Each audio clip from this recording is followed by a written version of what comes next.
Hello friends, doctor आशय नंदेश्वर। मैं आज वापस आपसे उसी गहन मुद्दे पर बात करने के लिए आया हूँ कि आने वाले समय में कोविड का जो थर्ड वेव जो आने वाली है उस बारे में बात करना बहुत कंपलसरी हो गया है। सबसे पहली बात तो ये है कि इसके पहले जो दो वेव आई और अब की वेव में क्या फ़र्क है ये समझना होगा। तो अभी जो डेल्टा स्ट्रेन की बात की जा रही है कि ये म्यूटेंट स्ट्रेन है। म्यूटेंट स्ट्रेन का मतलब क्या होता है कि उसने अपना स्ट्रक्चर चेंज कर दिया है। वो काफ़ी कॉम्पिटेंट है पहले जो उसका स्ट्रेन्स थे उसके अलावा कोविड-19 के। तो आपको सबसे पहले तो ये समझना है कि हमने सीखना है अपने पहले अनुभवों से। पहले अनुभवों से यानी क्या कि फर्स्ट वेव में क्या हुआ, सेकेंड वेव में क्या हुआ, थर्ड वेव में क्या हुआ। फर्स्ट वेव में जब कोविड इन्फेक्शन आया तब हम लोगों को उसके बारे में इतनी ज़्यादा जानकारी नहीं थी। मेडिसिन की अवेलेबिलिटी में आप लोगों ने जो कुछ भी तमाशे हुए ये आप सब ने देखा है। कभी रेमडेसिविर की बात हुई या फेविफ्लू की बात हुई या आपके SCQ की बात हुई। ये सारी चीज़ के बाद में किसी का कंक्लूजन ये आया कि आप प्रेडनिसोलोन या मिथिलप्रेडनिसोलोन या कि स्टेरॉइड्स दी जाए। ये सारे तमाशे हम लोगों ने देख लिए। हम लोगों ने आयुर्वेद के तमाशे देखे, काढ़े देखे। अब ये वक्त आ गया है कि हम समझे एक्चुअली हमें बिहेव कैसे करना है। तो ये जो सारी चीज़ें जो स्ट्रेन्स पे हम लोगों ने देखा, सबसे पहले ये देखा जो भी पेशेंट्स डील करते हुए देखा, उसमें हम लोगों ने क्या देखा है कि जो सोशल डिस्टेंसिंग मेंटेन कर रहे हैं, जो प्रॉपरली मास्क लगा के बैठे हुए हैं, जो भी आपको प्रॉपर इंस्ट्रक्शंस दी गई है वो सेफ़ है।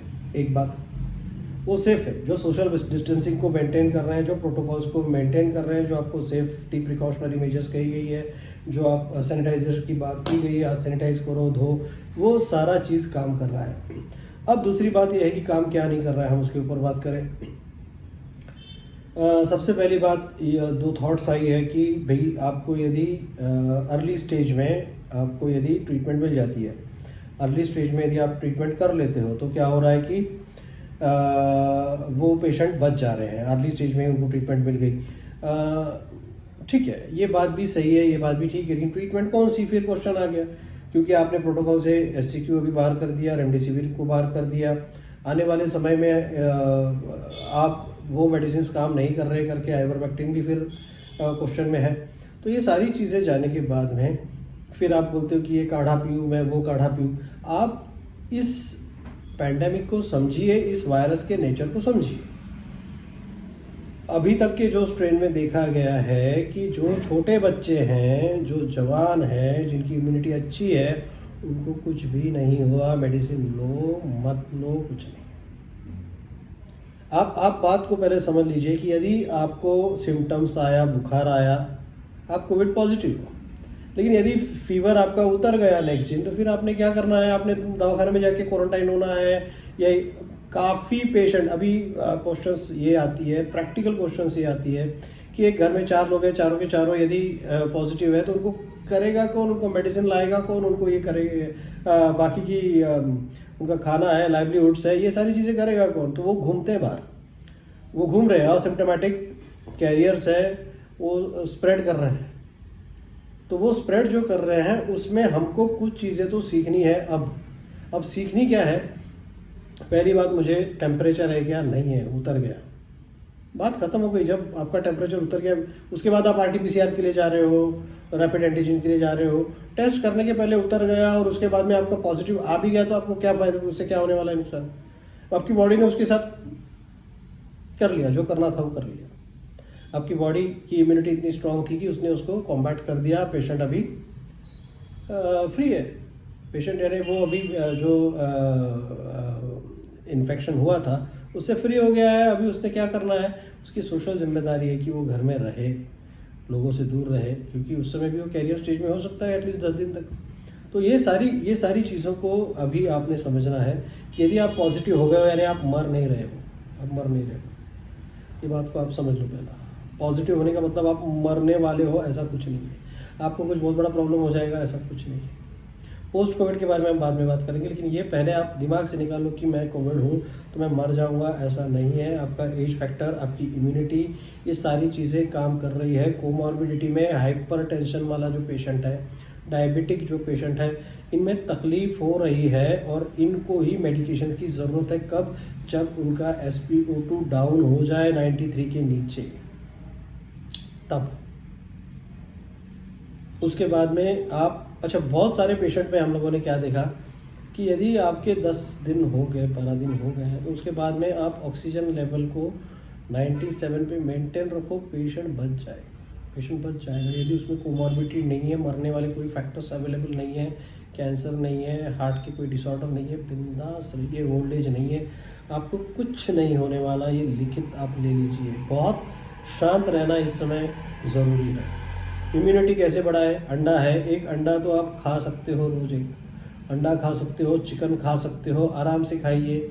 मेडिसिन लेने की ज़रूरत आप कब करोगे? जब आपका 93 के नीचे SpO2 चला गया है, आपको तकलीफ हो रही है सांस लेने में, आप स्टैंड नहीं कर पा रहे हो, तब आप आपके डॉक्टर्स के पास जाइए, उनको बताइए मुझे ऐसा है। कम्युनिटी स्प्रेड हो रही है, ऐसे कई पेशेंट को जानते हैं जो पॉजिटिव है लेकिन घूम रहे हैं, उनके घर में वो स्प्रेड है, कोई टेस्ट नहीं करवा रहा। ये सारी चीज़ भी है। आप ध्यान रखिए कि सोशल रिस्पॉन्सिबिलिटी में इतने बड़े मॉब को कंट्रोल करना किसी डॉक्टर के बस की बात नहीं है, या किसी इतना बड़ा इंफ्रास्ट्रक्चर आप कर लो, नहीं पॉसिबल हो रहा है। और इसमें ये सारी चीज़ें आप समझ लो, आप मर नहीं रहे हो। मर कौन रहा है? जो कोमॉर्बिड शब्द है उसको समझ लो आप। 2% ही लेके चलो, 2% ही डेथ रेट है, 2%। वापस कह रहा हूँ, 2% ही डेथ रेट है। 100 में से केवल 2 को कुछ होगा, या मरेगा या तो डिसेबिलिटी आएगी, यही होगा। भरपूर फल खाइए, फूल खाइए। अब एक गरीब आदमी बोलता है यार मुझे तो धंधा पानी बंद है।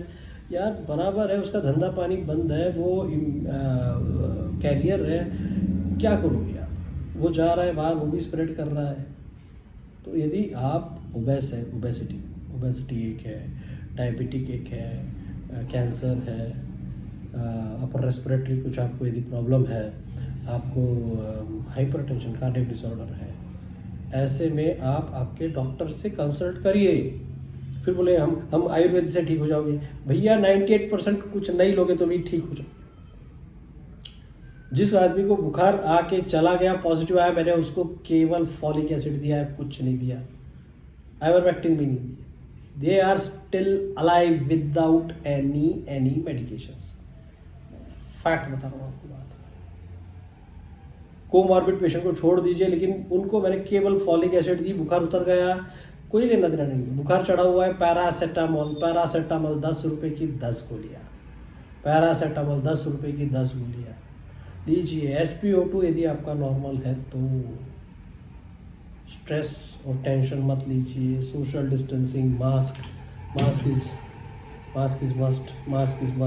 Is must. कैसे भी करके जब आप भीड़ भाड़ वाली जगह पे जा रहे हो तो मास्क, सैनिटाइज़र, ये सारी चीज़। बच्चों को ले, बच्चे कैपेबल है, इम्यूनिटी कैपेसिटी उनमें है कि वो अपने से ठीक हो जाएंगे। सिम्टोमेटिक ट्रीटमेंट दीजिए, आपके बच्चों को भी कुछ नहीं होगा। वापस से कहता हूँ, अमृतारिस्ट बेस्ट मेडिसिन है, आपके घर में ला के रखिए। कॉम्बिनेशन उसमें बहुत सारी मेडिसिन का है। आपको अर्ली स्टेज पे यदि आपका SpO2 टोटल डाउन हो गया, फिर ऊपर से उठाएंगे, तो आप आपके बेहतरीन आयुर्वेदिक डॉक्टर से, क्योंकि उसमें काढ़े काम नहीं करेंगे। आप एक बात समझ लीजिए, SpO2 जिसका कम है, जिसका CT स्कोर काफ़ी हाई है, और CT वैल्यू अभी तो दे नहीं रहा है कोई, HRCT स्कोर पे ही आपको देख लो अभी ज़्यादा है, 25 में से 25, आपको डॉक्टर का उस समय कंसल्टेशन की ज़रूरत पड़ेगी। यंग एज वाले रिकवर होंगे, होम क्वारंटाइन से होंगे, घर में प्रॉपर साधारण मेडिसिन से भी होंगे। डरिए मत कि मुझे कोविड हो गया और मुझे हॉस्पिटल जाना है। हॉस्पिटल जाने के बाद में आपकी इकोनॉमिकली कंडीशन से लेके सारे के सारे प्रॉब्लम्स आपके आने वाले, आपका घर, आपका दुनिया, आपकी सारी चीज़ें परेशान हो जाने वाली है। डरिए मत, और धैर्य से काम लीजिए, धैर्य से काम लीजिए। Again I recommend first Ayurveda में अमृता, जिसको मैं रिकमेंड करता हूँ, थम्स अप करता हूँ, बहुत बढ़िया मेडिसिन है। रसौषधियाँ आप जब SpO2 आपका काफ़ी कम हो गया, उस समय आप अच्छे आयुर्वेदिक डॉक्टर से कंसल्ट करके आप लीजिए। वापस मैं कह रहा हूँ, अच्छे आयुर्वेदिक डॉक्टर से कंसल्ट करके लीजिए, अलॉन्ग विथ मॉडर्न डॉक्टर का भी आपको कंसल्टेशन की ज़रूरत पड़ेगी, काउंसलिंग की ज़रूरत पड़ेगी। आपको ऑक्सीजन की ज़रूरत पड़ सकती है। मैं काढ़ा पीऊँगा मेरा ऑक्सीजन चढ़ जाएगा, भूल जाओ ये बात को, भूल जाओ ये बात को। यदि आपकी डिटोरिएट हो रही है, यानी कम कम हो रहा है, आपको ऑक्सीजन लगने वाला है, अपने घर में मंगाइए। ऑक्सीजन आज गली गली में अवेलेबल है। आराम से रहिए, डरिए मत, और साथ में मिलके हम लोग लड़ेंगे और हम लोग जीतेंगे, इसकी मैं आपको गारंटी देता हूँ। फिर आप सबसे विदा लेता हूँ। डॉक्टर आशय नंदेश्वर का आपको